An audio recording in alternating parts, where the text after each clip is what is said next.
I know. Yeah, I was super excited. Sheree really kind of ran the show for this. I didn't even think Oh, well, thank you for coming, though. Yeah. It would be great. Maybe we'll send around like something so that Yeah, that's good. Here. Yeah. And you can get the CDU, right? You get to know, yes. we are working on that. I'm gonna print out something.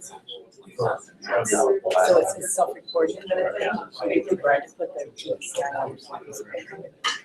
GCI, then I'll put it into a spreadsheet and forward it to me. Okay, that's what I want. You know what we can do? Maybe we can like email address and GBCI number. I can type that out more. That'd be Company. Oh, yeah.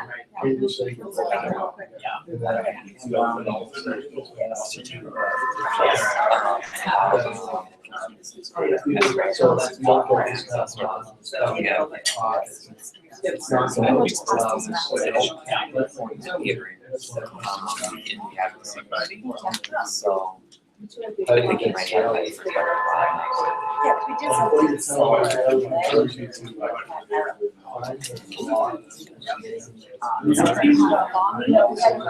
was watching videos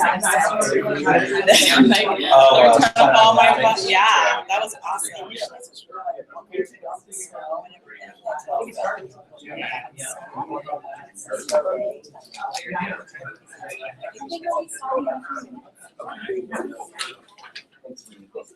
Okay, good morning, everyone. Good morning. So we're not turning on the lights, not because we're trying to keep you in the dark, but because we're green and we try to use as little energy as possible. So if there's anyone that has problems with the light, we can switch on the light. Anyone for this moment? Okay, perfect. My name is Sheree Ching. I'm the Advocacy Fellow for U.S. Green Building Council for Massachusetts chapter. I started in May, so this is a pretty new job to me, but really diving in with Salas. Salas also started in May with me as the programs director. Today we're going to be having our Green Breakfast Forum, but just a couple of house rules. The bathrooms, men is you just go down this hallway, men is on the left, women's a little further down past the entrance on the left.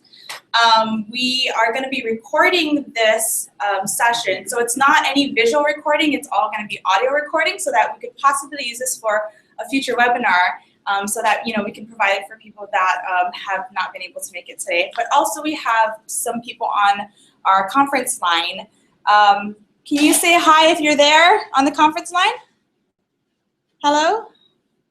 Gray will be, hi, can you say your name, please? Sure. John DeMonica here. Hi, good morning. Awesome, thanks John for joining us. Anyone else there? Okay, great.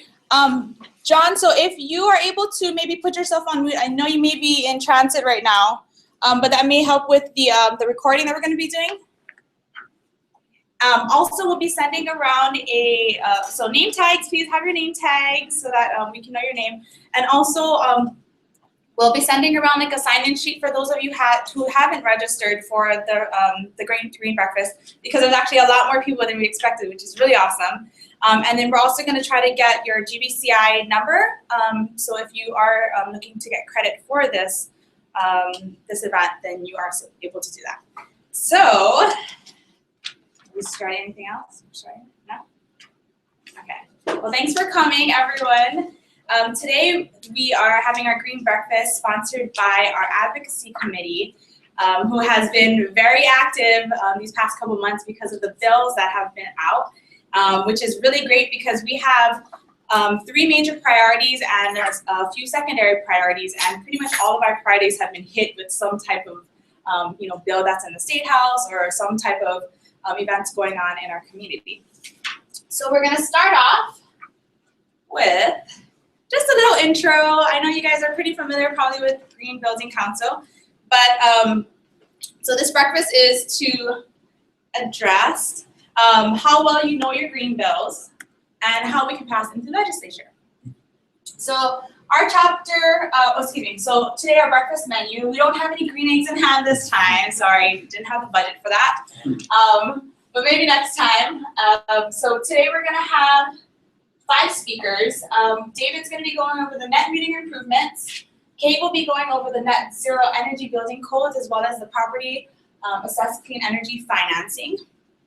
Craig will be going over the home energy assessment. Silas will be going over the energy efficiency education, and Jerome will be addressing our green lead tax incentives. So this breakfast is to get to know our green bills, see what's out there right now, and how soon we can pass them through the legislature. So we formed our chapter in 2009. Right now we have our current membership of over 500 members and over 7,000 subscribers to our newsletters, to our social media. As of now, we have 25 and working on more corporate sponsors, and we have 13 committees, which we are also really working on to set a strong foundation for each committee. So our mission is to promote the design, construction, and operation of sustainable buildings and communities.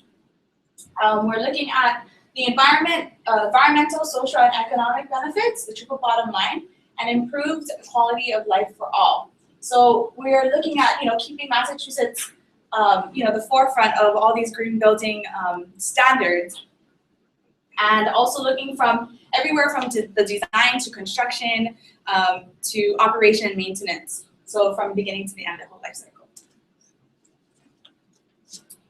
Right now, USGBC Massachusetts, we're growing in staff, as you can see, because Gray Lee has been the executive director since 2009, kind of taking care of a lot of things on his own, but now he has a little extra hands. So we are working on improving all of our programs, our educational programs, our lead exam studies, green building tours, our professional networking opportunities, and a lot of these do combine into events like this one. It has a lot of different aspects to one event.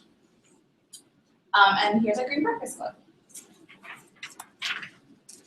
So our committees include the advocacy, outreach, green residential green buildings, events, education, emerging professionals, and existing green buildings.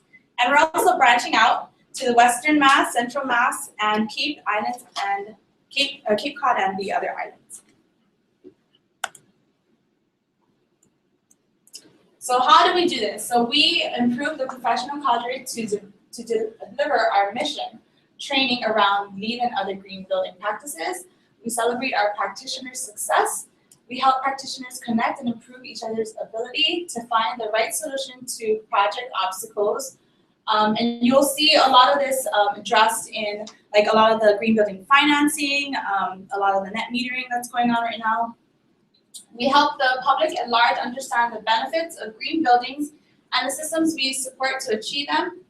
And we advocate for state and local regulations and legislation which support our industry and furthers our mission.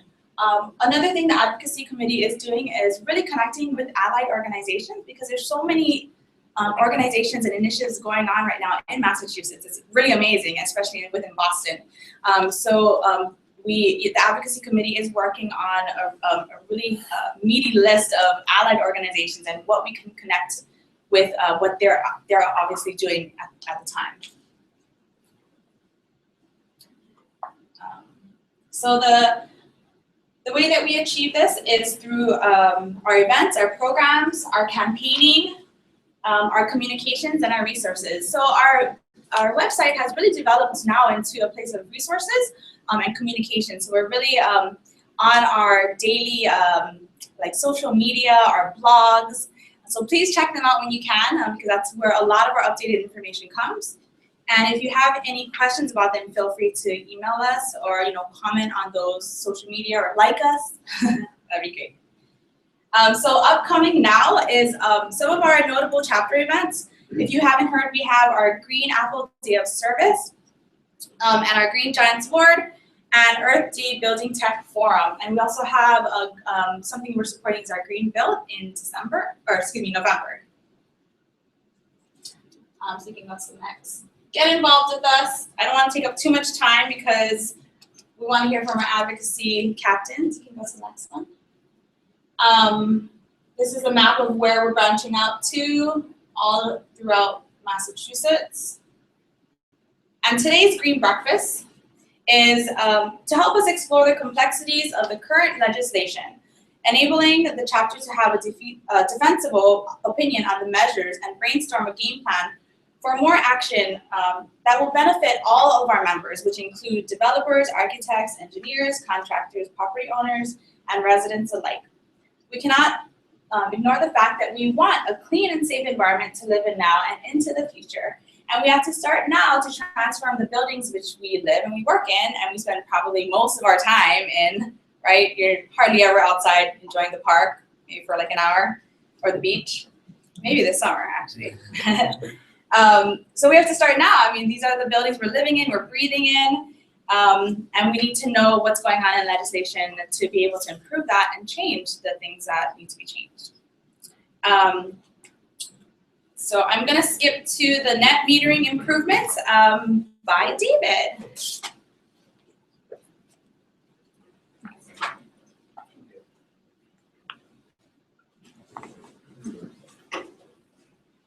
Hi, I'm David. I'm the issue captain of net metering, and this has been kind of a recent development dating back to the spring, but I have some little bit of previous experience in grid-connected renewable energy, which I'll mention a little bit. But I like to think of net metering as a three-legged stool. So on one leg is the utility companies. They've been here forever. They've built the infrastructure that connects us all to the grid that reaches out probably thousands of miles up to Canada, New York State. It brings us electricity. Not all our electricity is produced in the state. The second piece of the grid is power producers. And recently, because of renewable energy, we've developed into a distributed, or are developing into a distributed generation network, where there's smaller power producers spread with them throughout the grid. And the third piece of that is the interconnection between the power producers and the power users through meters. And most of us have seen the meters, the analog meters with the multiple dials spinning around. And I've actually never seen one run backwards, but I'm told that it can run backwards. Voltage can flow in both directions. Now we've got digital meters that give us a lot more information. We're developing this smart grid. So next slide. So net metering's been in Massachusetts since 1981, July of 1981. We passed legislation to support PURPA, which is a federal program. Don't ask me what the PURPA stands for, I can't recall right now. But relatively small, small-scale commercial systems, less than 30 kilowatt systems, were allowed to interconnect with the grid. They interconnected at a wholesale rate, so that you would be selling power back to the grid, either using it on site or selling it back to the grid. You would be compensated at a wholesale rate. That was expanded in 1997 with the restructuring of the electric industry, and I think this is when the major companies went from suppliers and distributors to just distributors. At that point, the system size was stepped up, and they also applied a cap to the amount of interconnected energy, and that cap is based on the peak demand load, a percentage of that. With the Green Communities Act in 2008, was a great step forward. You can see the jump of the systems up to 2 megawatt systems. And most importantly, it increased the credit value from the wholesale to a retail value. So now it was almost a one-to-one. You don't get quite, there's a couple of small charges on your electric bill that are not included in that. But generally, it's about a 1-to-1 ratio of value, which makes investments much more attractive. I also brought in virtual net metering, where you can assign your credits to another entity. So if you have a family member that lives down the street and put solar panels on your house that are producing excess energy, you can assign that excess to their account, as long as it's within the same distribution area within the same company. The Green Communities Act net metering portions were amended by further regulations in 10, 12, and 14. Cap has been gradually increased, and it's presently at 5% for private and 4% for private, 5% for public. Next. So net metering is currently in 46 states across the country with a wide range of programs. Massachusetts is considered a leader, always has been. But there are still states, if you look at, for instance, Wyoming and Montana, their limits on their systems are 25 kilowatts and 50 kilowatts. Where we were in 1981, they're still there. And that's been there, this is actually, recent. They didn't in 1981 assign that, it's more recent. So across the country, there's a wide variation. New York is actually now considered the leader in terms of legislation, regulations that support solar and distributed generation through renewable sources. Massachusetts is currently ranked number 4 in electricity production through solar, which is pretty extraordinary. The 3 in front of us, California, of course, is a huge entity, abundant sunshine.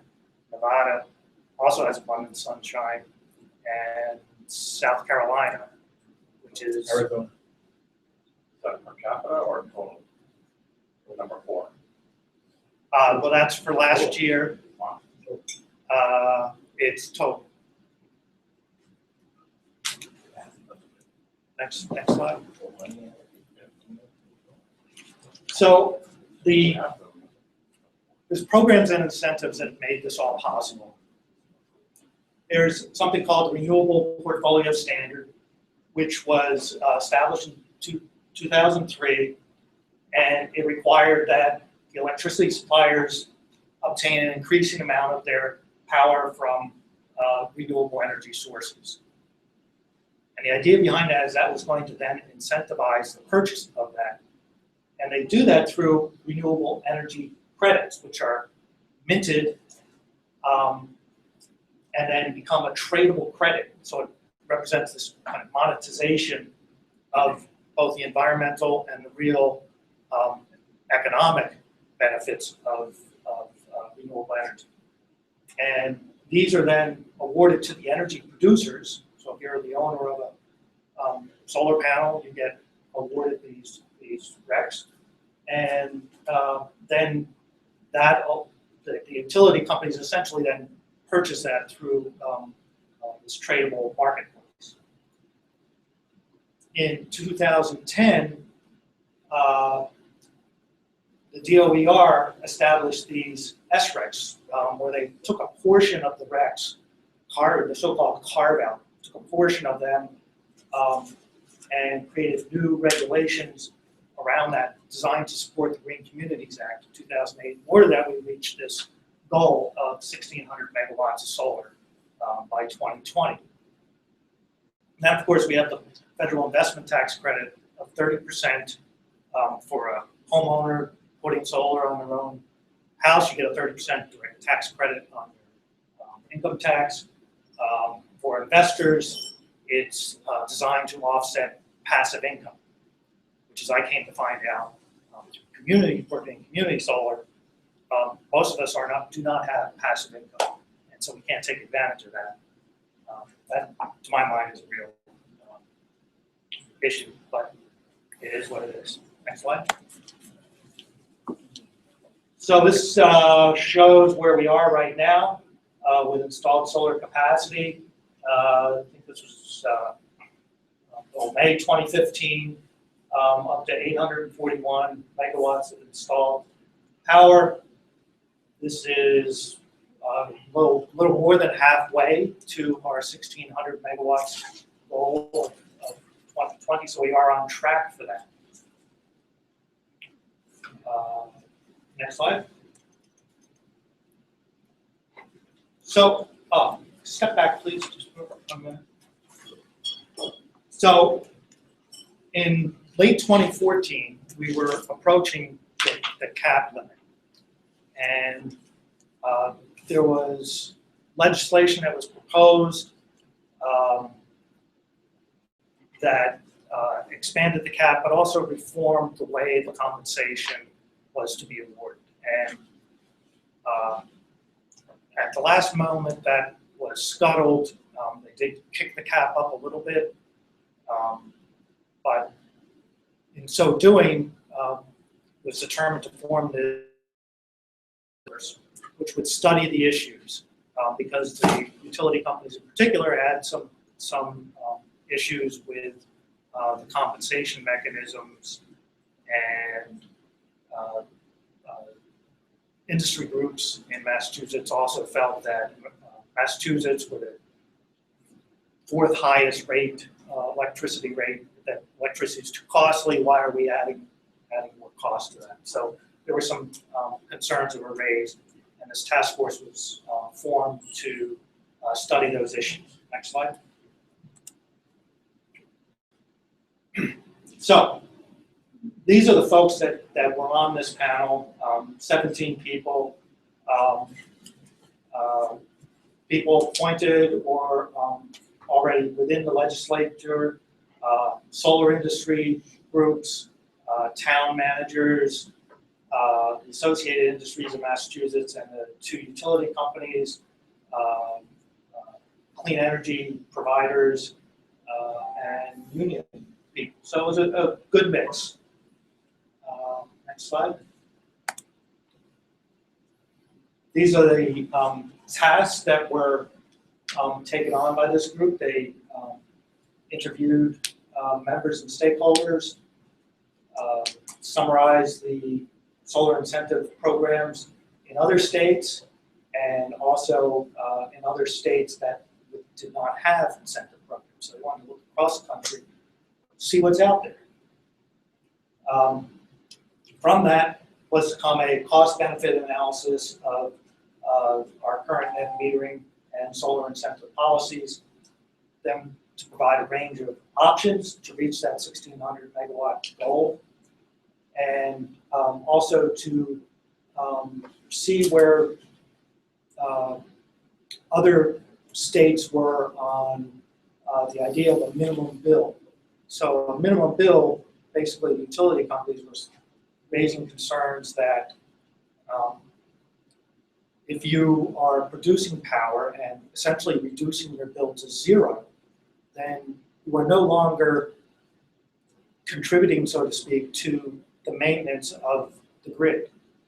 And so there seemed to be some concerns over that. And so one of the suggestions was to apply a minimum bill so that everyone would pay, a flat fee, whether it was $5 or $20 had to be decided. But there was also some concerns on the other side that this was not a very fair mechanism of implementing that or addressing that concern. Next slide. So the recommendations came out, a set of general principles. The idea of a solar cost benefit study, there was a study within the report, but it was turned out to be pretty controversial and not necessarily even-handed. There was a solar incentive program design, net metering, and net metering caps, recommendations for the geographic distribution, fair compensation. That's the idea that there is cost associated with the distribution grid within solar. and also the treatment of municipal light plants. So there's independent entities in some cities and towns that are municipal that basically are not able to take advantage of some of the incentive programs. So the two controversial pieces are the solar incentive and the program design and the net metering. Next slide. Baker administration said right up front that they were committed to achieve solar growth at reasonable taxpayer costs. They wanted to continue driving the industry forward, but should not be paying more than necessary. And the cost study in the report mentioned 2.5 to 4 billion in excess costs, and that, as you can imagine, is pretty controversial. So the administration at that point said, we don't support raising the net metering caps in the short term, absent a long-term sustainable solution. And now we've reached a problem because in National Grid territory, we've hit those caps. No longer able to develop large-scale commercial projects in the National Grid territories. We can still do smaller homeowner-sized projects, but the large-scale projects are really the ones that are driving that curve upward to hit that 1600. So that's where the real concern comes with this kind of bargain that, hey, if we're going to move ahead and lift the caps, we have to have a long-term solution. Well, a long-term solution is going to take a little while to work out. So we're hoping that they'll at least lift the caps for another year while this gets in place. Mainly, the main driver behind that is that in 2016, the investment tax credit expires. And that's a huge incentive that's potentially going to disappear in an election year politics. Question, is the thinking that won't be extended or extended at a lower level after next year? It automatically kicks in real lower level, drops down to 10% unless it's slated to move. Commercial, residential would be after 20. Yes, 117. Okay. Next slide.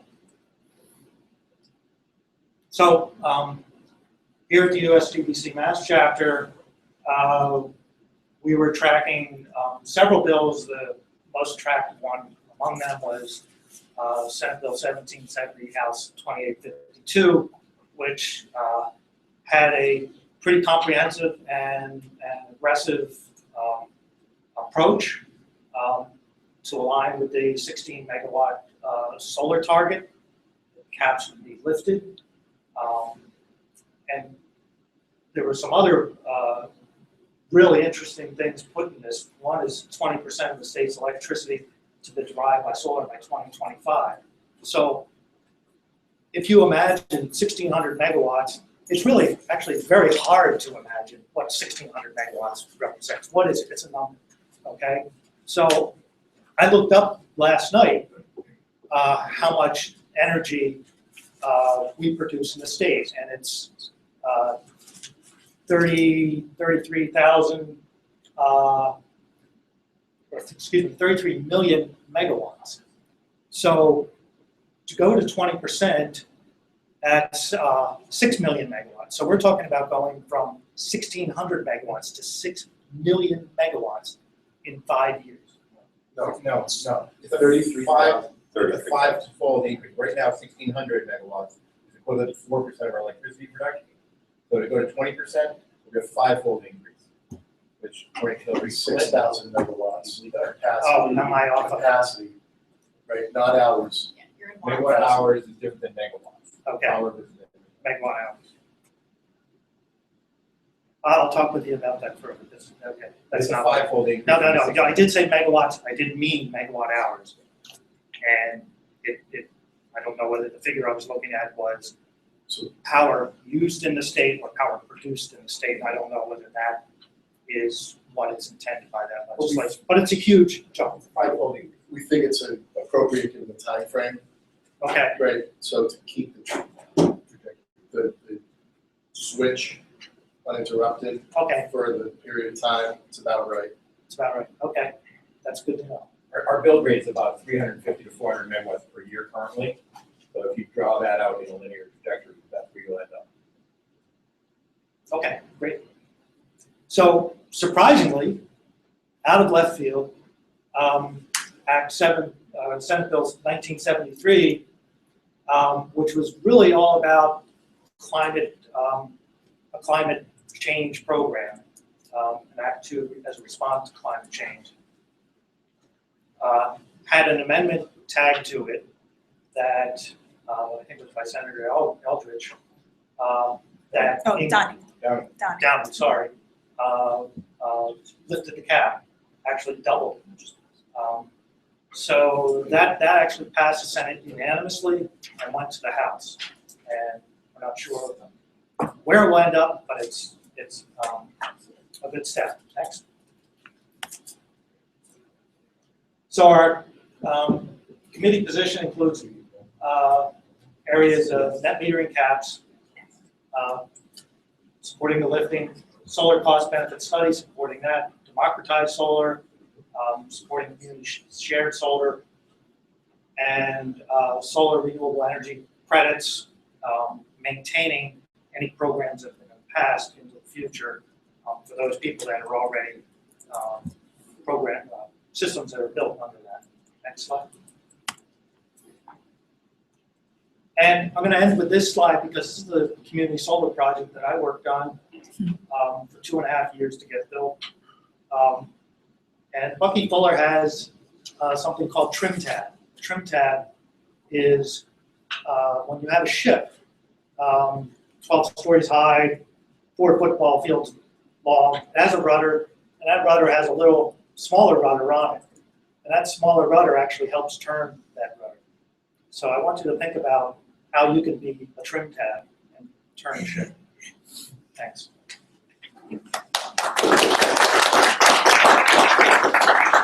Thank you, David. And these advocacy issues definitely are to ignite dialogue and for a better understanding for everyone. Next, we're going to have Kate with the Net Zero Energy Building Code. Hi, my name is Kate. I'm one of the co-chairs. John on the phone is our other co-chair for the advocacy committee. So I'm going to talk about Net Zero Energy Buildings, which is I am the issue captain for. I'm also going to attempt to talk about PACE, which is John's area of expertise. So he'll fill in if I miss anything on that. But Net Zero Energy Buildings. First, I should kind of sort of overview. Earlier, Cherie said that we have sort of 3 priority issues that we're looking at, and they're really interconnected, where you can't have promote one without the other. And net metering is, and the solar policy in Massachusetts is really key to both things that I'm going to talk about. And so that's why we wanted to start with that. So net zero energy buildings, we know that by reducing the amount of fossil fuels we use and increasing the amount of renewable energy, we're essentially reducing climate change by reducing greenhouse gas emissions. And there's lots of other benefits, because when we talk about net zero buildings, it's not just something that's going to happen. It helps spur, industry, technology. There's lots of things that kind of are incorporated into it. So if you're not familiar with net zero energy, this is a sort of a simple graphic that says we determine how much energy a building uses. We take all of the loads from heating, cooling, equipment, all the things you plug in a building, and we take that and we divide it by the gross building area, and that gets us EUI, which is the energy use intensity, and that's kV2 per square foot per year. So that's how much that building uses, and to get to net zero, you basically be supplying all of that energy through renewables as opposed to fossil fuel sources. There's many different ways to look at what net zero energy is, and I'm going to talk to you about that a little bit, but not get too in-depth in it. But the one thing I wanted to point out is that what was on the left-hand side, all those energy uses, we can't just use as much energy in a building as we want. We could never supply enough renewable energy, and in Massachusetts that predominantly is through solar energy. We can't, just put 1 million solar panels on a building. So we really have to figure out how we reduce the energy usage before we even start talking about supplying it through renewables. And Massachusetts has been talking about this. We already have a plan through our base energy code as well as our stretch code to reduce energy use over time. And so if we continue on the plan, the path that we've already set out, we're going to significantly reduce the energy that our buildings are able to use as we go towards 2030. So on here, it might be a little hard to see from back there, but the blue line is the base code, the IACC, which gets adopted every time a new one comes out. Massachusetts has to adopt that within a year. The stretch code, we don't know exactly where that ultimately is going to go. There hasn't been a recent update. The last time the base code updated, stretch code to not, so that's why that line is dashed. But we have a trajectory where we think where it's going. And then the green dash line is just talking about the minimum requirements for leads, just as a reference to this path. So we think that when we get to about 2030, especially when talking about commercial buildings, that we're in a good position to be able to not jump. At that point, it won't be a jump. Right now, it's a jump to go to a net zero building, but at that point, it'll be sort of the next step because we've already reduced our energy use in our buildings to a significant level. So in Massachusetts, we are already transforming our energy codes and being beyond what other states are doing, and that's something that we advocate for. There is going to be a review of all legislation in Massachusetts in terms of what is required and whether it's more stringent or less stringent than federal standards. And at the chapter, we're involved with other organizations that are speaking to the governor about that, and we want to make sure that we don't think that it's a hindrance to be more stringent than federal standards. We think that it helps us have a unique position in the country. Massachusetts, for the second time in a row, is the #1 energy efficiency in the country. And we think that's a good thing for our industry and obviously also the environment. And there's really, California is the only other state that has set in place a statewide net zero energy standard, and it's something that it's evolving and that they've been working at, I think, since. Who sets federal standards? DOE? Department of Energy, yes, the federal, I believe. You're not talking about code, you're, Yeah, ICC is. right, so. You say federal standards, just curious. I guess in terms of energy code, there is no federal standard. Every state develops like what their energy code is. But in terms of what would be considered sort of like the base or the average, we are above that. And so we don't know what the benchmark is of how our code would be based against. But we are much more stringent than those states in the country. So the main piece of legislation that's out there, it was actually proposed last session, and it was reintroduced this session by Senator Eldridge, and it has several co-sponsors. It's Senate Bill 1771, and the targets for that are net zero by 2020, starting in 2020 for residential, and starting in 2030 for new commercial projects. And essentially with BPRS and DOER, they would write this net zero energy building code, and the language should go in it. And one of the big things that they would need to do is sort of define what your net zero energy needs in Massachusetts. And the targets for defining those are 2017 for residential and 2018 for commercial. And we think that there are certain things that other states like California, municipalities like Cambridge, as well as US DOE is working on a definition of net zero that allows it to be flexible and encompassing a state like ours that has everything from rural to suburban and urban areas, as well as diversity in the types of projects that are going to happen throughout the state. And so we're sort of looking for that. US DOE, they're working on a draft right now. We're looking for that definition to come out so we can look at it and see if it would be applicable. But we would advocate for looking at what other people are doing and kind of helping that to guide what our definition is. so that we can make sure that net zero is viable. Not every project has enough room on their site or on their building supply to supply renewable energy. How do we have to look at combining energy over eco districts and SRECs? How does that work into the program and to make sure that it's viable for every project throughout the state? Is USGBC working with NIOP to mitigate their opposition, because they've been the problem getting this through right now? Right, so we've identified NIOP as well as some other organizations. I know Gray has approached them. We haven't been directly working with them yet. We're still trying to get that to happen because we do realize that they are in opposition to this. We were in communication with them during the energy efficiency hearing at the end of last month.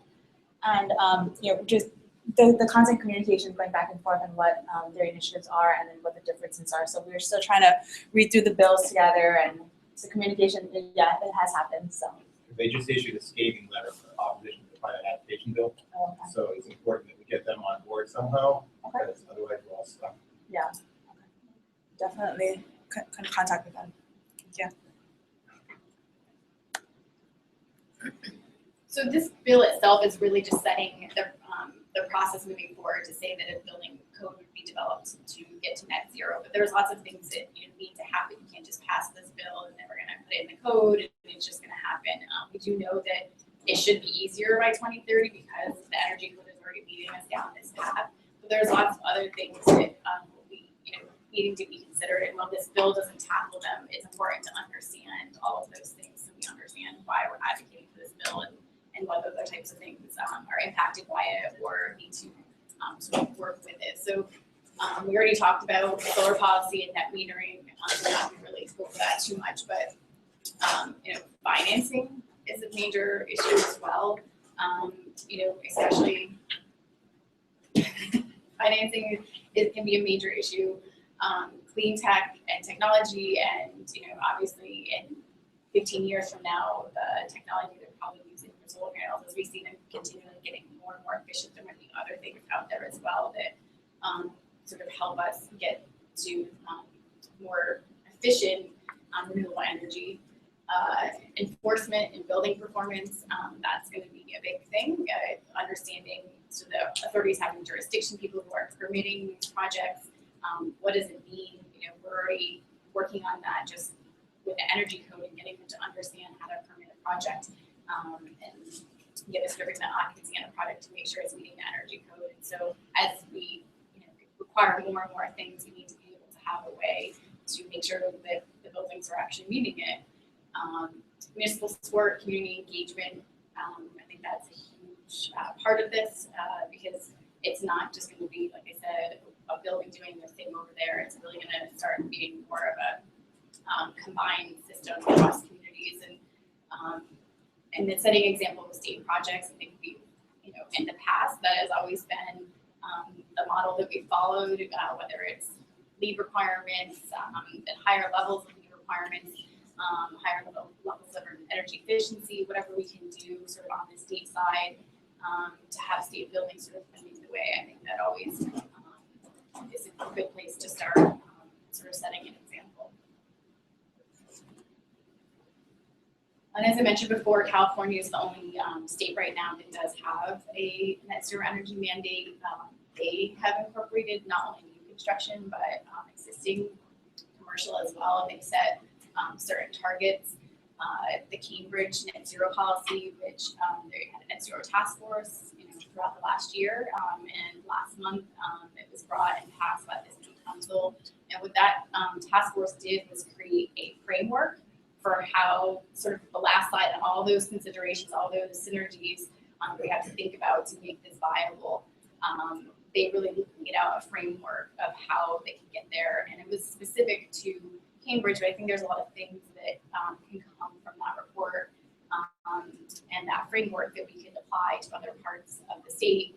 Can help to have communities, municipalities create their own policies. So I think eventually, if this was a building code, it would make sense for individual communities to also have to sort of create their own plan of how it's going to work with within their boundary. And then there was a net zero energy buildings task force, similar to the solar task force at the state level, and they established certain criteria that they thought should be established. And I think that you know, right now nothing has happened from that task force other than its report, but I think that report can be very useful in sort of informing the energy, the net zero building code if it was to be written.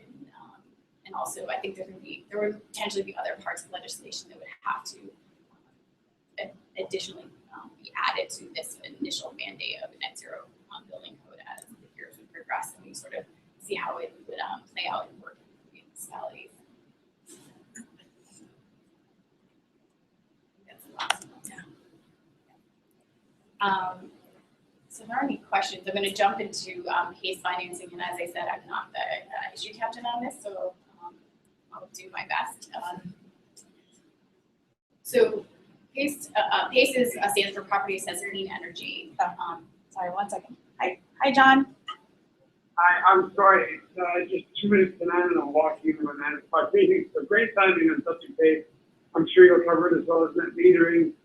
Any further questions that you know, we're always here to try to answer them. So Okay, thanks for joining us. great report on the metering, and I do as well. Have a great day. You too. Thanks. So you Before we jump into this, I just have a suggestion or thought. There's another organization, so we'll be going about collaborating with other organizations, but CERES, C-E-R-E-S, when we talk about commercial project financing. So it might be a reasonable extension for them to consider joining the initiative, because they've been really effective on the divestiture of dirty technologies associated with investment funds, and if there are project financing influence that they could exert through their advocacy efforts, might be a good organization to try to tag on. Just a thought. Thank you. And they're right here. So PACE financing is a mechanism to be able to finance energy efficiency, renewable energy, and we're also advocating for, and it's in a piece of legislation, resilience and resiliency improvements. And typically, the way that financing would happen for these, it might, especially with developers who might not own a building for the lifetime of the building, that might the current financing mechanisms might deter them from doing these types of upgrades. But PACE, what it's trying to do, it would be a program that would assess the cost of the upgrade, the energy efficiency, resilience, renewable upgrade through a tax, not tax credit. It would be part of the property tax for the building, and so it would basically be living with the life of the building. And so if the building was sold, the next owner would be responsible for that tax credit, and so it would be assessed that way. The program itself would be through Mass Development, which would be a state organization, sort of setting the same example for all municipalities to take advantage of.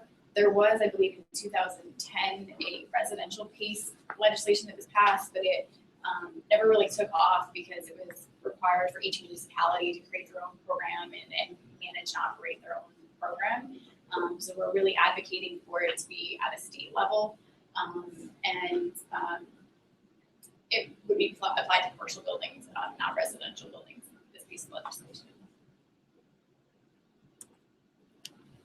We're looking at Connecticut as right now the leading state in the country who's been doing PACE financing. There are a handful of states that have PACE programs, but Connecticut has really been the leader.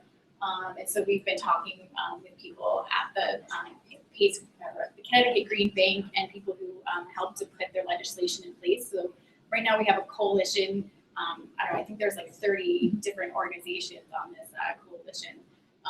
And some of them are from Connecticut and familiar with the Connecticut program.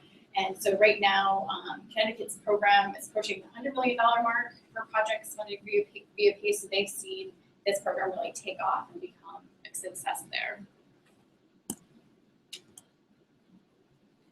The specific bill that we are working with is S 1774. Just a little bit of history. Last session, so I guess a year ago, the PACE bill actually was very close to passing, but it was at the end of legislative session, and then in the end it didn't pass. So we really felt that starting with this new session, that it had a really good possibility of passing for several reasons. It's the sort of energy there has slowed down a little bit, but we're trying to help keep that energy up and really try to pass this bill. I think it's one of the probably a little bit less controversial out of the ones we talked about today, and it seems to have supporters from all sides. And so we're, like I said, we have this coalition of 30 different members from, to the next slide. So, CAVA, Mass Development, PACE Now, IBEW, and lots of other people are part of this 30 group coalition. And so we went to the last 2E hearing, which was, I guess, it was the beginning of June, July? And June. End of Yeah. June. And so we had a panel of people that we testified at that hearing for this bill.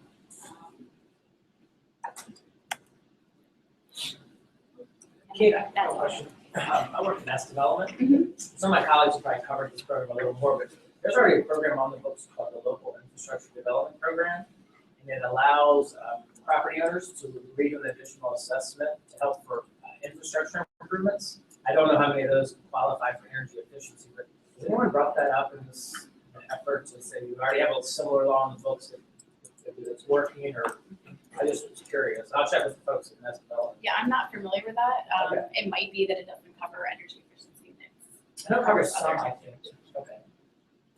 It's specifically infrastructure improvements, how is that defined?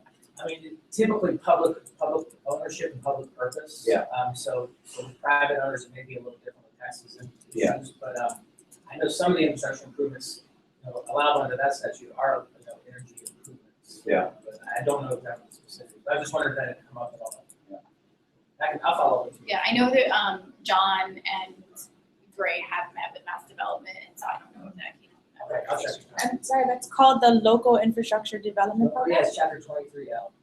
Okay. Municipalities. It is. So this would be for private. Yeah. Right, private. Right, so that may be the difference. Municipalities play a role in the case as well, right? Well, they'll hold the lien on the property. They tax them. Yeah. Yeah, Exactly. yeah, so it's a similar, but the improvements may be different, but it's, but it's a similar program that's already in effect, so. Yeah. It's not that that's, selling the program. John, I can bring that up with the coalition. Sorry, did someone have an answer to So that? I was just, Okay. to clarify, I'm a little confused. You're talking about, the commercial buildings, right? And then you said local infrastructure, but is that for municipal infrastructure or we don't have for homes? I think it can be used for both. I mean, it can be a residential owner or a commercial owner saying, we'll agree to an additional assessment to pay for improvements. I don't know if it covers the energy improvements. Again, it's only commercial. Paces, yes, right. Okay, all right. I mean, But the infrastructure development program covers commercial and residential, so there's some overlap is what I want. There's technically also, there is residential PACE, it does exist. We did pass a legislation in 2010 that didn't go anywhere. I believe there are new legislations in this current session for residential PACE, but we're specifically advocating for commercial PACE. Well, there are breakdowns in the residential case bill, partly because the secondary mortgage market won't accept a secondary position to a tax lien for case bill. So until that changes with Freddie Mae, with Fannie Mae and Freddie Mac, there's not going to be. There was a residential case bill passed in Rhode Island, and again, it's not gone. It hasn't gone anywhere because of the secondary mortgage market. So I wonder what the difference would be for a commercial case. Because They're still lenders, they're still. right, but they don't sell them off to Fannie Mae and Freddie Mac. I mean, Depending on the type. so it really comes down to the individual lender and whether they'll take that second position. They seem to be much more flexible. You can argue that a lender like Boston Private Bank and Trust that keeps a lot of their loans inside their portfolio would deal with residential case bill as well, but most of the mortgage market gets sold off the residential in the secondary mortgage market for residential sales. And I know in my world, private banks don't have an issue as much with the assessment Right. because it's a tax lien. Right. So you just come current, there's no acceleration, no Right. cost collateralization. But Yeah. I'm sure Fannie and Freddie probably see the issue. They do, exactly. Currently. Who's sponsoring the PACE bill? I think it's, I have it on, It's Joyce. yes, Senator Joyce, Joyce, right. Which is an issue in and of itself. He was the one extension of the Yeah. Senate amendment last week. Why would he was the extension? Would that be- Under that metering amendment to the. Amendment 18. This one. The climate change bill that had the, Senator Downey? Senator Joyce was the only Oh, exemption. oh. Unanimous vote 37-0. Yeah. Joyce was not voting. Well, he's having some ethics issues right now. But he can't vote. I don't know, that may be, I don't know if that's the case or We'll take yours. It's the sunglasses. not. How many more days are left in the session? one. Just Today and tomorrow. that's it. Right, Oh, so no. recess. Not Until, yeah, then we It's go just a for recess. one more year. Yeah. Until next July. With And regard. What is the sticking point? What is sort of the roadblock that is holding this up? Is there one or two issues? The only thing holding everything up right now is net metering, to be honest with you. The whole legislative focus right now is trying to figure out how to get net metering correct.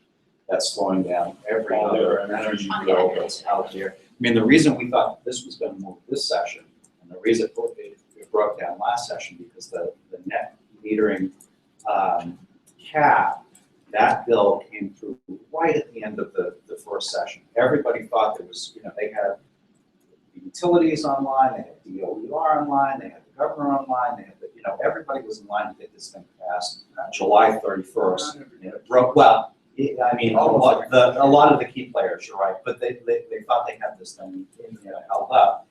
PACE, took a secondary, a secondary position in that, and net metering is still solving.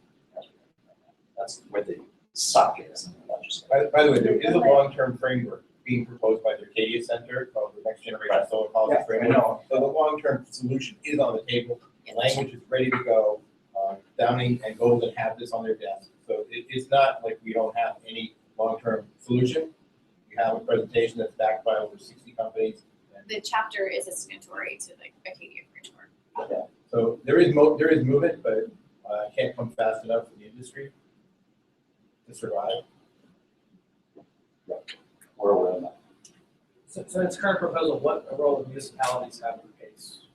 You said the tax would go to them and they could finance improvements through the municipality? It's the way it's traditionally been set up, yes. So they put a lien on the property, tax lien on the property. The homeowner or the business owner pays that, the property owner pays that back through ideally through the savings that they're making on their power and heating bills. Gets paid back over the time. That lien runs with the land, as Kate said. So, if it gets sold, the new owner still picks up the rest of that. Structure, that is very similar to the chapter 23. Yeah. The improvements that you've been making. And that's part of the requirement. And because it's a tax, you get out of the split incentive thing because the landlord can pass that through to the tenant. Right. So there's a really lot of good advantages to doing this Yeah. structure. And supposedly it's very lucrative for the private investors that are actually putting their money into the green rating. It's bank. It's a bank. Thank you, Loaded rate Kate. of default. Okay, we have 3 more presenters, so we just want to move a little bit quicker. But thank you for the discussion. It's great. We have this all on recording. Next, we're going to have Craig with the home energy assessment. I'll go through my two pretty quickly. I've got the home energy assessment bills, Bill 1761 that's sponsored by Senator Downing. And I'm going to cover one of the USGBC's national priorities too, reading the MLS. I'm a real estate agent, 15 years in the business. I work with the 5th largest real estate company in the state. My job is, my title is Chief of Energy Solutions. So part of my job is to make sure all of our agents, our 11 offices, 200 agents, really understand the value add of energy efficiency in residential real estate transaction. This bill 1761 is a pretty interesting bill. essentially what it is if you've, I'm assuming some or all of you hopefully have had a home energy assessment done through the Mass Save program on your home. So that's a no-cost energy assessment. We all pay for it. It's part of our electricity bill with something called the Systems Benefit Charge. You get Mass Save company, like for instance, Next Step Living down the street here, to come into your home, and they, for about 2.5 hours, do a bunch of things, including making recommendations about changes that you can make to your home to increase the energy efficiency of the home. And they give you some incredible incentives that the state offers. For instance, for insulation upgrades, there's something called the heat loan, which is, as far as I'm concerned, the next best thing known to God. It's a $25,000 loan, 0% financing, amortized over 7 years. And from a real estate perspective, 0% financing is a beautiful thing. It's free money. That's right, Steve. There we go. And it works great. But what 1761 would do would also ask that home energy advisor that comes in to do the home energy assessment take down a few other points about what's going on in the home currently to create an energy asset rating on the home. Like an MPG for cars. Exactly right, like an MPG for cars, or like a HERS rating, but it would be using a HERS rating in particular. There was a pilot program done by DOER in Springfield and the 8 communities around Springfield that ended last year. It was for about 1.5 years to create a rating, an energy asset rating for homes. It was a really nice piece of literature that they produced for the homeowners. They did some evaluation after the pilot program ended. They did 2 polls of the homeowners that had these home energy asset ratings done on their home. And one poll was by telephone, one was by email, and they said, would this information that you got for your home be helpful for you when you go to buy your next home? And you know how polling data is, when you get up to about 70%, that's kind of off the chart number. 99% in both of those polls said this would be very helpful information to have when I go to buy my next home. So that information has been passed along to Senator Downing and the legislature in general. Now, what this would mean, 1761 would require, at the time, by the time that a purchaser of a home in Massachusetts signs an offer on a home, that they would have access to this energy asset rating on the home. After they sign it off. Before they sign it off. So it's in the offer. It would be part, yeah, so the idea would be as soon as you get the listing, hopefully it's already been done. So you can assume who is in opposition to this bill. Okay, yes, yeah, my exactly, right. So I'm a member of the National Association of Realtors. I do a lot of advocacy work at a national level, and on Massachusetts Association of Realtors as well. Both of them are very effective political action committees. When we did our testimony, I testified on behalf of the bill, and Massachusetts Association of Realtors, our chair of government affairs, Paul Yorkis, did a really great job testifying in opposition to the bill. But their opposition has actually mellowed out over the last couple of years pretty significantly, which is really good. But I'll talk more about the specific reasons for their opposition in a little bit. So does it require the seller to put a listing up on MLS to have a HERS rating done? No, not to have a HERS rating done, to have an energy. So what this bill specifically says is that the seller be able to do this for free. And as we know, a HERS rating probably costs $500 to $700 to have that done. That is an exemption to the bill, obviously. I mean, a HERS rating is as rigorous a home energy as rigorous an energy asset rating as you can come up with. So if you've had a HERS rating done on a home in the last 3 years, that is one of the specific exemptions in the bill. But this one specifically says use the Mass Save program, get this for free, Mr. or Mrs. Seller, and in addition, we're going to require that those home energy advisors, and what the specific protocol of this is yet to be figured out. This will be figured out by the EAC if the bill gets passed. But we'll figure out a way for those home energy advisors to be able to come up with an energy asset rating that's free of charge. There's no cost involved for the summit. What else do we want to cover here out of the? So, what's that? Another question, was there? Just thinking funding for, hopefully we're in the electric bill. The funding is already there. It's provided both by RGGI, by the Regional Greenhouse Gas Initiative, and through the Systems Benefits Program, yeah, which is already on electricity bill. So one of the things that I teach a high-performance home class for real estate agents in the state. I got that passed through the Massachusetts Licensing Board in July 2014, and now we've reached, well, by the end of the year, it'll be about 1,000 real estate agents. And one of the things that I really want to convey in that class is that there is a difference between occupancy data, which is, you know, if I'm representing a buyer to purchase a condo or a home, I often get asked now, hey, Craig, can you get the listing agent or the seller to give us the bills for their utilities, the electricity bills, the oil bills, the natural gas bills, whatever's available. That's occupancy. It's very different from an energy asset rating on a home, which is the inherent energy efficiency characteristics of the home itself, right? So when I joined RE/MAX Leading Edge, to give you an example of the difference and how much variability there is in residential end user use of power, I did a poll of our real estate agents. And the extremes in terms of heating the home were, we had one woman that keeps her home at 58 degrees all winter long. She's single, obviously. We had another realtor that kept her home at 78 degrees all winter long, you know? Now, Realtor B's home could be more energy efficient than Realtor A's home is, but you wouldn't know that by pulling your heating bills. This is why the energy asset rating for the home is such an important part of the criteria for me as a realtor, because it, quite frankly, it takes the chance of litigation off my plate, because, you know, you told me that this home would be, you know, energy efficient. I don't want that. I want third-party verification, personally, in terms of dealing with energy asset ratings in particular.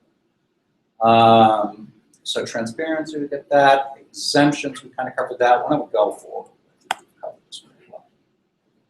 So the opposition, Massachusetts Association of Realtors, MAR, and National Association of Realtors, NAR, are against home energy labeling in general.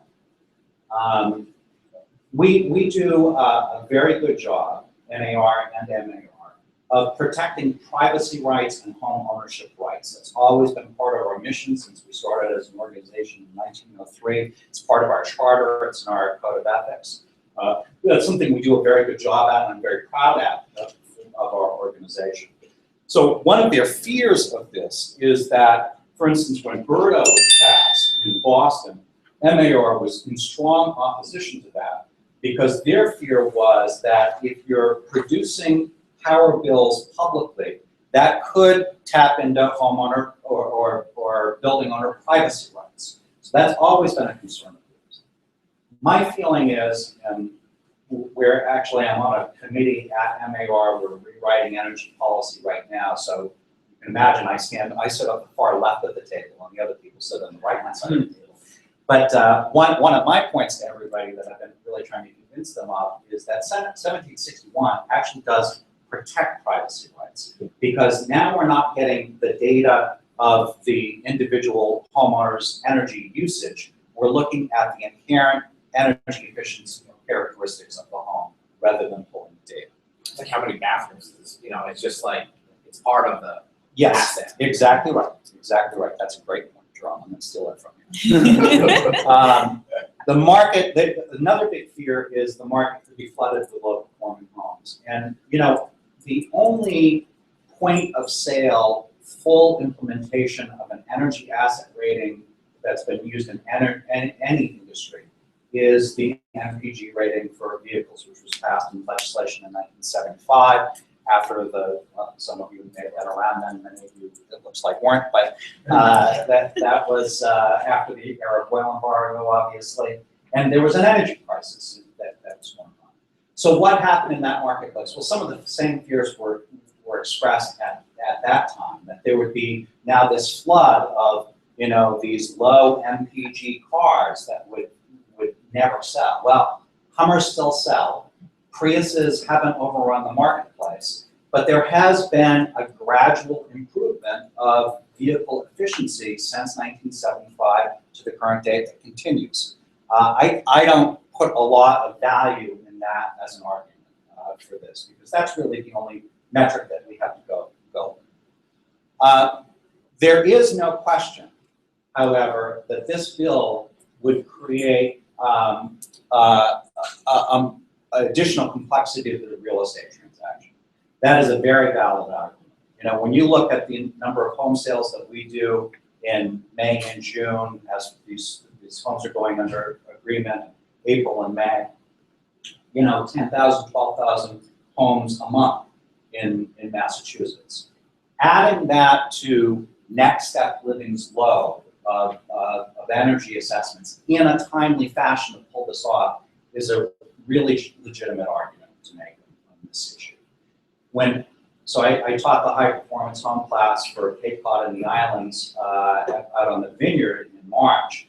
And one of the things that I talked about, it was then Senate talk at 633. It hadn't been created as a Senate bill for this session at that point. So I bring up the current legislation, including the net zero residential building issue as well. And the realtors out there said, it takes us right now 3 months to get somebody out here to do a home energy assessment, okay? So for me, I'll meet with a seller on a Tuesday to list their home, put it on the market on Thursday, have open houses on Saturday and Sunday, ask for offers by Tuesday at 1 o'clock, in which in this market we'll have 6 to 8 by that point. And by that point, if the home seller hasn't been on top of their game, they will have been expected to produce a home energy assessment with an energy asset rating for those buyers to take a look at by Tuesday. That is a real concern, and I think a valid concern in terms of how this bill is ultimately set up. I think it is doable, which is why I testified on behalf of the bill. Could you give homeowners an exemption if they're willing to provide the utility data? That's not listed on the bill at all. The focus is the energy asset rating for the home in this bill. Couldn't you get it before? Absolutely, you could, and that would be. I think that would be part of the solution. And I think, MAR now is really interested in educating consumers about the Mass Save program. That's something that we're going to put on our plate this next year, because there's still only 20 to 25% market penetration in the residential community for the Mass Save program. As aggressively as Mass Save has tried to sell it, people still don't know what the WTF it is. I think there can be a better job, and I think this bill may be part of the answer for market penetration. If home sellers hear about this bill, which it will get a lot of media play when it passes, it will start to ramp up the market penetration. It's pretty straightforward, what goes into making an energy asset rating. Is there any discussion about what? That will be the discussion that goes on with the DEAC. So will they use the DOE home performance score as the metric? Will they use DOER's scorecard that they already put together, and added, from what I understand, about 10 extra minutes to the home energy assessment for the home energy advisor's role in the pilot program. So it could go either way, but that will be part of the discussion. Yeah. So what does the bill say, how, if you've had the home energy assessment in the past 1 year, 2 years, 3 years? 3 years, yeah. Great, let's move on. Okay, thank you. Well, we still got greening the MLS. Oh, sorry. I gotta run through that. Okay. I'll do that real quick, particularly if you don't have any questions. Yeah. Let me just one Yeah. second. So it is 9:30, and this is a prime example that there are way too many advocacy issues going on to cover in one session. So just to let you know that we do have the rest of Craig's presentation as well as two more topics on our agenda for today. If the presenters don't mind, if we do go over, if people are going to stay, I mean, it's this is really kind of like an interactive thing, so I leave it up to you. I'm sorry, I can give up my time for this one, but I would like to just make one point. Our chapter was deeply involved with upgrading the green data fields in MLS, in the predominant MLS in Massachusetts. One of the top 10 MLSs in the country out of 850 MLSs. We did a significant, through the Residential Green Building Committee, suggested 20 upgrades to the current green data fields that MLS Plan had. We adopted 16 of them. That was finalized in April finally. So we are acting on this on both a statewide level, certainly, and on a national level. I was one of the authors of the Green MLS Implementation Guide, which was a 86-page document that was sent out to those 860 MLSs to create a standardized set of green data fields. So if you want more information on that, I'd be happy to talk to you about it. I'm done with mine. Mark has a question? Yeah. What's happening with the asset rating legislation? Is that? Well, it's, again, this is Senator Downing's bill, and Senator Downing, who's the chair of the Telecommunications, Utilities, and Energy Joint Committee at the State House, all of his focus is right now on net metering. But this is his bill, huge list of co-sponsors on this bill. It has a chance to get done if we can get net metering over the hump in some way, shape, or form. Although Realty Group is not going to try to stop this. Well, they did oppose the legislation, at the hearing a month ago or so. But they are much, compared to their stance 2 years ago when it was also a bill, it was really minimal, and it focused on really the complexity of how this gets implemented in the market. Now, one of the things that we're dealing with as a real estate community right now is we're going to get a significantly more complex real estate transaction starting now October 1st because the Consumer Financial Protection Board, CFPB, they're changing what we call the HUD, the closing documents, in a significant way to protect consumers. We think that is obviously good, but it's going to add a huge amount of complexity to the real estate transaction. We really don't know how that's going to play out. Lenders are under a substantial amount of stress with this because if they get it wrong, it's $1 million a day fines. So this is a big time thing. Adding more complexity to the real estate transaction right now is probably impossible, but this bill wouldn't pass for another year. It'd still be a year of implementation of it. The timing may work under that kind of framework. Thank you, Craig. Yes. Okay, now we will have the energy efficiency education. Salas. No, Silas, I've got to go. I'm sorry. I'm going to get tonight. That's great. Yeah. Wonderful. My name is Celis. I work at the USGBC, really working with our programs. And I'm going to quickly go through this bill. And if there's any details, any questions, I'm sure that Shri would be happy to answer. So this is a bill that's sponsored by Representative Taki Chan, and it addresses our buildings, as Kate mentioned, are growing more and more complex as we are going to higher energy efficiency standards. And this bill allows money to be given to the DOER to allow for educational programs. And we already know that this is a need within our organization because we are providing our lead green associate along with lead APs and also what we call GPRO or green professional certifications, which take these building operators and facility managers and allow them to really understand the complexities of their building as they were designed by architects and engineers. That's it. Thank you. So for more information on our education, we do have all of our information online. So if you are interested in different types of educational programs, please check out our website. And finally, we have Jerome with the Green Deed Tax Incentives. Great, thank you. And I can do this in a couple minutes as well. Get out, but Jerome Garciano, tax attorney and real estate attorney at Robinson & Cole. So the genesis of this was a compendium that I created. A few of you have that. I can pass this around if I brought 2 paper copies. But if you want a PDF of it, I can leave my card on the table here, and you can email me, and I can be happy to send that. But essentially, it's a 50-state compendium of different green, energy efficiency and real estate and renewable energy incentives out there. So both federal and state. And there's a lot of things that are happening kind of out there in the different states. People are pushing green. So one of the topics is about in the survey. So that there's like maybe 200, maybe 250 incentives in that compendium.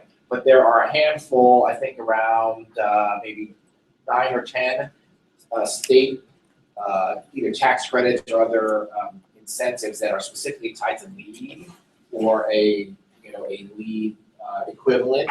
So one of the things that the advocacy committee is talking about, and again, it's not a bill, it's not up to that level yet, is there some study we would like to initiate with the different credits around the country that are tied to LEED, and choose something like that in Massachusetts. So some of the states that have pretty interesting programs. New Mexico has LEED certified green buildings. It's a certain dollar per square foot percentage. They just kind of retooled this year. Connecticut has an interesting green building tax credit as well.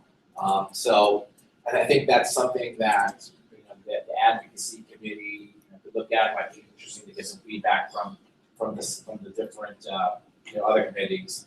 You wrote this? I did. Yes.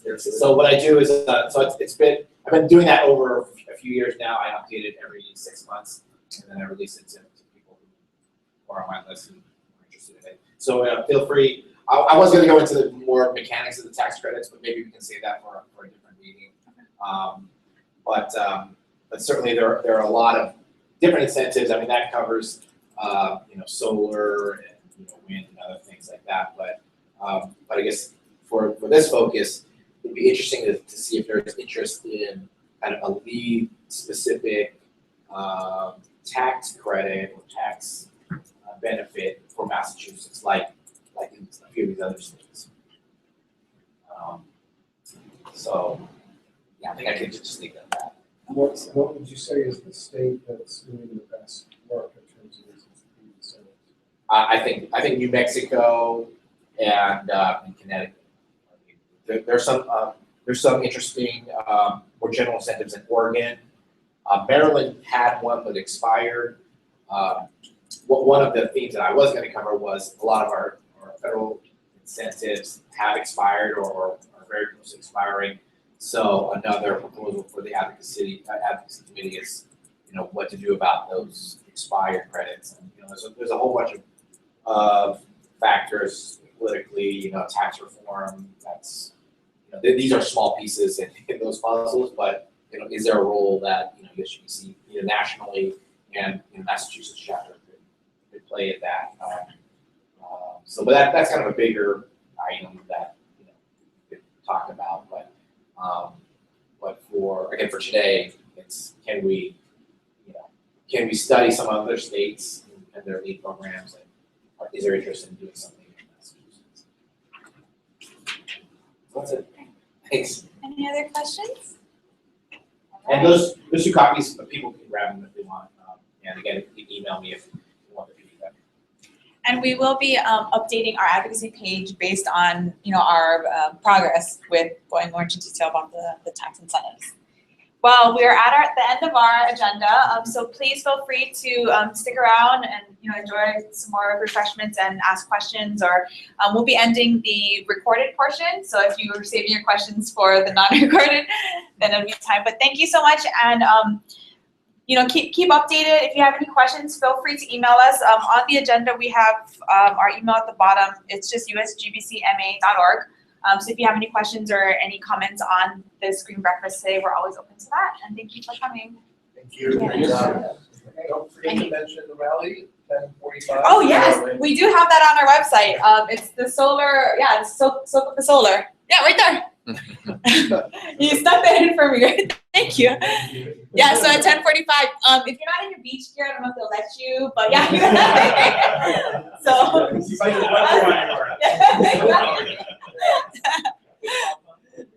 Yeah, so you'll have to leave by 10:40. So within an hour, you'll have to leave just to make sure you get there.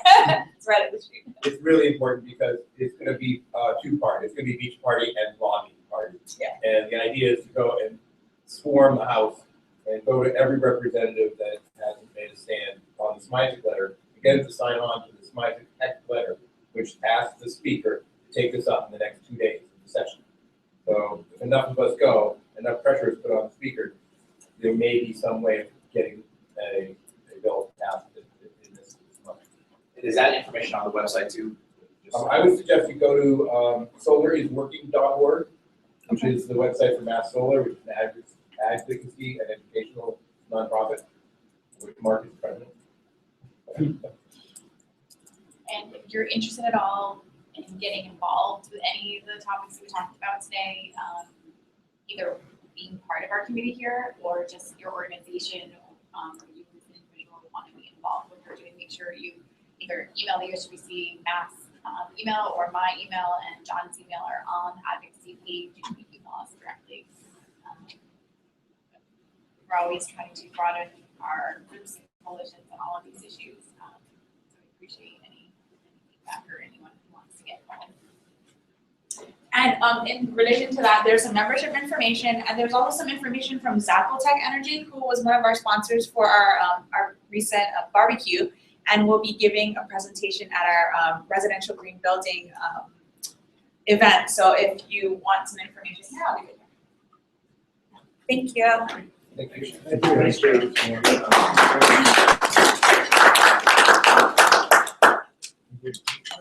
I know what else is on there. You did a good presentation. Oh, you want to take a picture? Like one. Yeah, let me get a couple with you and the rest of the advocacy committee.